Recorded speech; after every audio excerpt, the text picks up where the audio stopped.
Hello दोस्तों, कैसे हैं आप सभी। Good morning. आई होप आप सभी अच्छे होंगे और अच्छे से पढ़ाई कर रहे होंगे। तो चलिए आज हम पढ़ते हैं BA LLB है सेकेंड ईयर 3rd सेमेस्टर का लोक प्रशासन। ठीक है, तो इसमें हम टॉपिक पढ़ेंगे लोक प्रशासन में। ये देखिए, ये लोक प्रशासन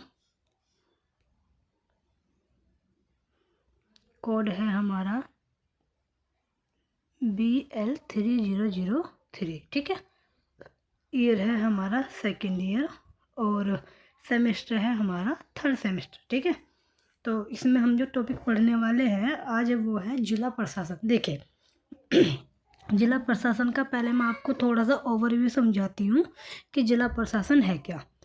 देखिए, सबसे पहले होता है भारत में बटे हुए होते हैं राज्य। उन राज्यों में बटे हुए होते हैं ज़िले, जैसे मेरठ ज़िला और बरेली ज़िला, बहुत सारे ऐसे ज़िले हैं। ठीक है, एक ज़िले में। ठीक है, तो उस ज़िले की जो प्रशासनिक व्यवस्था है, यानी कि उसकी पुलिस की, उसका जिला कलेक्टर, ये सब कैसे व्यवस्था करते हैं उन सब के बारे में है। ठीक है, तो चलिए अब हम जानते हैं। तो इसमें हम क्या पढ़ेंगे, जिला प्रशासन, इंग्लिश में जिसे हम बोलते हैं डिस्ट्रिक्ट एडमिनिस्ट्रेशन। तो चलिए जानते हैं सबसे पहले इसकी परिभाषा। डिस्ट्रिक्ट, देखिए ये जिला प्रशासन, डिस्ट्रिक्ट इंग्लिश में बोलते हैं एडमिनिस्ट्रेशन। तो सबसे पहले हम जानते हैं इसकी जो हमारा जिला प्रशासन है, इसकी व्यवस्था का वर्णन करना है कि ज़िले में हम कैसे इसकी व्यवस्था को करते हैं, कैसे नहीं, उस चीज़ के बारे में हमें इसको डिफाइन करना है। तो चलिए जानते हैं सबसे पहले शासन प्रणाली में जिले का केंद्रीय। देखिए, शासन प्रणाली में जिले का केंद्रीय तथा ध्रुवीय स्थान है। ठीक है, यह शासन की इकाई या शासन के पूरे ढांचे की आधारशिला है। चलिए अब जानते हैं जिले के अफसर। देखिए, जिले के अफसर, ऑफिसर ऑफ द डिस्ट्रिक्ट। चलिए, यानी कि ज़िले में कौन कौन अफसर होते हैं, कौन ज़िले को एक हैंडल करता है, कितने इसमें अफसर होते हैं, उन सब के बारे में आज हम कवर करने वाले हैं। तो चलिए जानते हैं।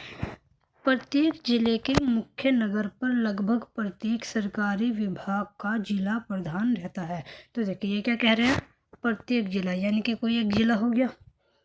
एक राज्य में जितने भी जिले होते हैं उसका मुख्य नगर पर, यानी कि जो उसका सबसे मेन सिटी है, उस पर लगभग प्रत्येक सरकारी विभाग का जिला प्रधान रहता है। मेडिकल विभाग के प्रधान के रूप में सिविल सर्जन, पुलिस विभाग के प्रधान के रूप में पुलिस कप्तान, न्याय विभाग के प्रधान के रूप में जिला तथा सेशन जज, जन सेवा कार्य विभाग के प्रधान के रूप में एग्जीक्यूटिव,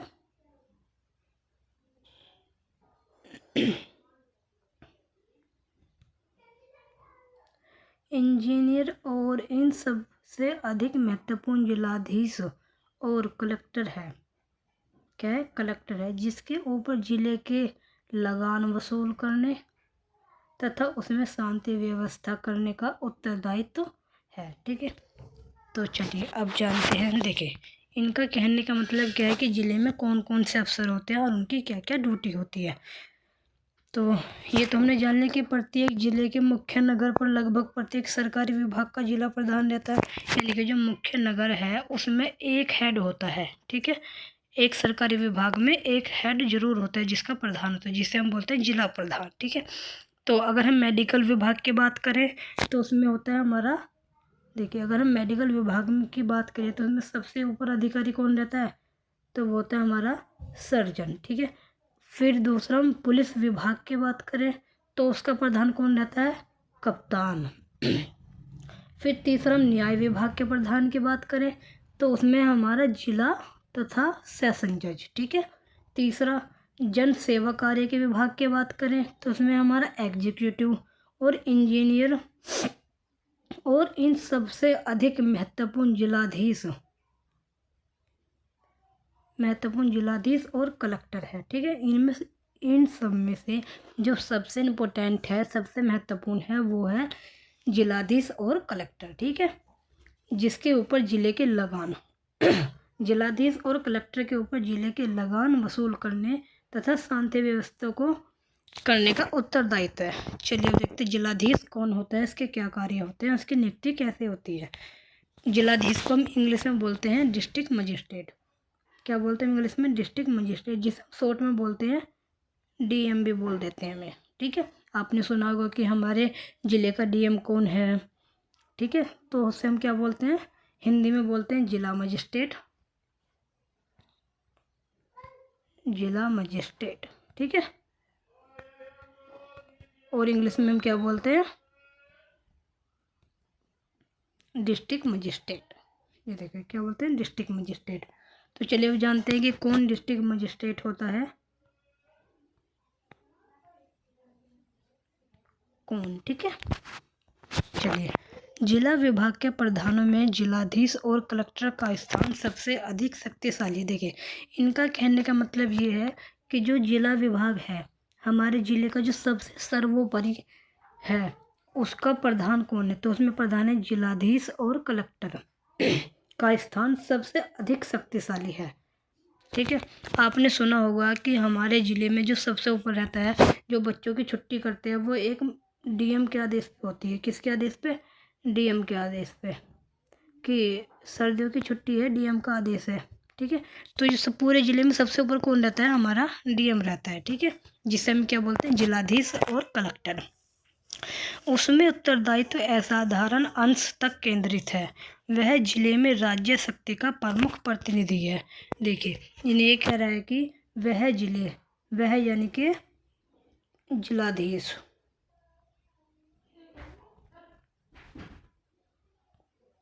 ये देखिए ये वह यानी कि जिलाधीश राज्य शक्ति का प्रमुख प्रतिनिधि है। ठीक है, और जिले के अधिकांश निवासियों की दृष्टि में वही सरकार है। देखिए देखिए ऐसा होता है कि जब हमारे घर है और हमारे घर का जो सबसे मुख्य आदमी होता है वो हमारे पापा होते हैं, तो जो हमारे पापा ने हमारी जिस बात को कह दिया पूरा घर वही मानता है। तो ऐसे ज़िले की है, जब हमारे एक ज़िला है तो हमारे ज़िले में सबसे प्रमुख कौन है, डीएम, और वही डीएम हमारा क्या होता है, हमारा सरकार होती है, हमारी कार्यचालक होती है। ठीक है, तो यहाँ पे भी इन्होंने यही कहा है कि जिले के अधिकांश निवासियों की दृष्टि में वही सरकार है, यानी कि डीएम ही सरकार है। ठीक है, अब चलिए इसकी नियुक्ति जानते हैं कि इसकी नियुक्ति कैसे होती है। इसकी नियुक्ति, इस पद पर कार्य करने वाला व्यक्ति साधारण इंडियन सिविल सर्विस या भारतीय प्रशासकीय सेवा का सदस्य होता है। देखिए इसकी नियुक्ति सीधी सिंपल सी है।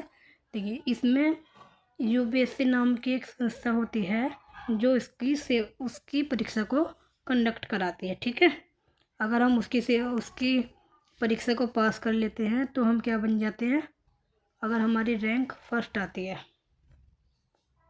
ठीक है, अगर हमारे यूपीएससी के पेपर को क्रैक करके हमारी रैंक फर्स्ट आती है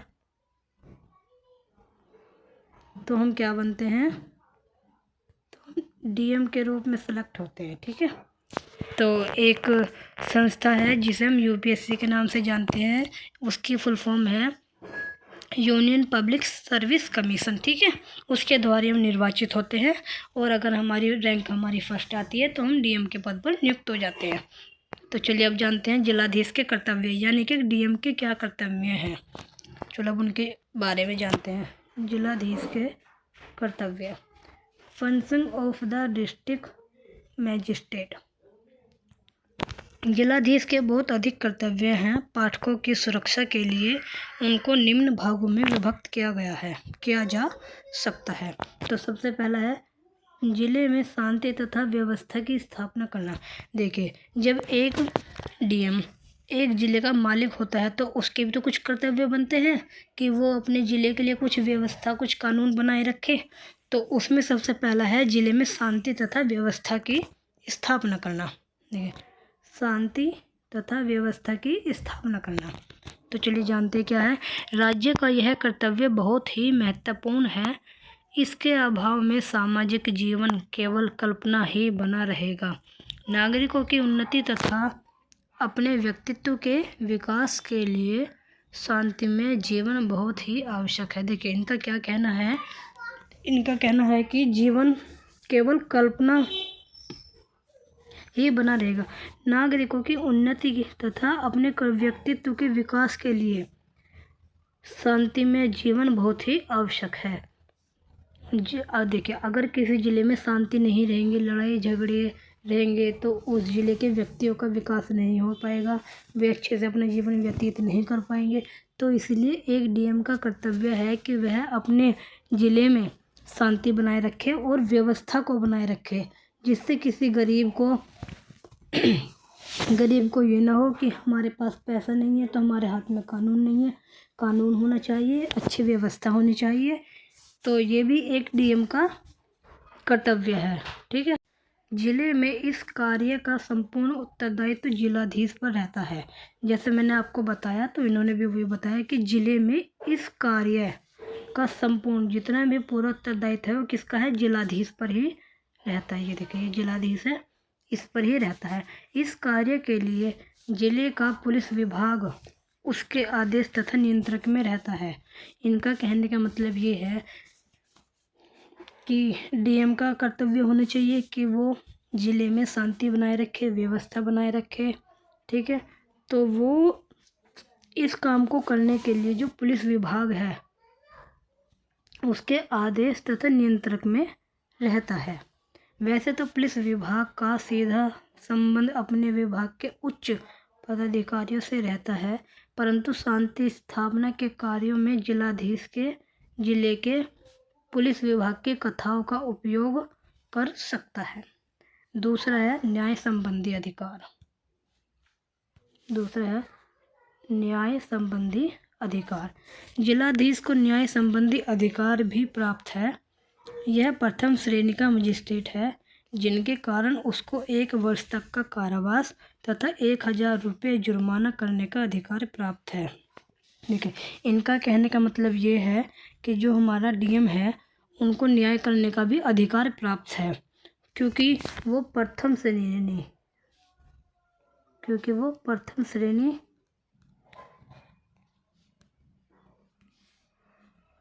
श्रेणी का मजिस्ट्रेट है, जिनके कारण उसको 1 वर्ष तक का कारावास तथा 1000 रुपये तक का जुर्माना प्राप्त करने का अधिकार है।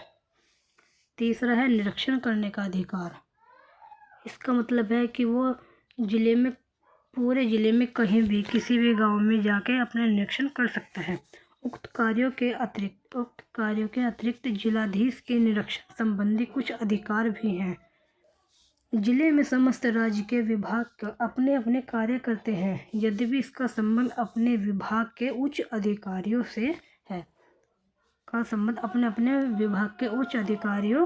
से है।